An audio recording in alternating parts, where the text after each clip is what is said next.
আসসালামু আলাইকুম সম্মানিত ভিউয়ার্স, আমাদের সঙ্গে কথা বলবেন মহামান্য নদী বিশেষজ্ঞ। তিনি নদী বিষয়ে কিছু কথা বলতে চান আমাদের মাঝে। জি বলুন আপনি নদী বিষয়ে। আসসালামু আলাইকুম সম্মানিত ভিউয়ার্স। আমরা এখন আমার পিছনে যে জায়গাটা দেখতে পাচ্ছেন এটা হচ্ছে ধলেশ্বরী নদী। তো আমরা এসেছি আপনাদের সামনে এই নদী নিয়ে কিছু কথা বলবো। এখন এই যে নদীটা আপনারা আমার পিছনে দেখতে পাচ্ছেন, এই নদীতে হাজার ধরনের লোক প্রতিদিন যাতায়াত করে।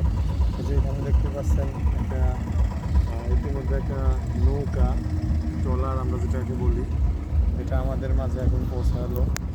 তো এই নদীর বিশেষত্ব হচ্ছে এই নদীতে কখনো পানি শুকায় না। অনেক নদীতে দেখা যায় অনেক সময় পানি শুকিয়ে যায়, তো আমাদের এইখানে এই নদীটাতে পানি শুকায় না। আরও অনেক গুণাগুণ আছে এই নদীতে। এই নদীতে অনেক প্রজাতির মাছ পাওয়া যায়, অনেক ধরনের মাছ এই নদীতে পাওয়া যায়। আর আমরা যদি বড়শি নিয়ে আসতাম তাহলে আপনাদের এই মাছ ধরে দেখাইতে পারতাম।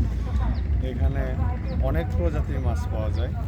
আর জি সম্মানিত বিশেষজ্ঞ, আপনাকে অসংখ্য অসংখ্য ধন্যবাদ আমাদেরকে নদী বিষয়ে অনেক কিছু উপহার দেওয়ার জন্য। আমরা আরও পরবর্তী ভিডিওতে ইনশাআল্লাহ আপনাদেরকে আরও জানাবো।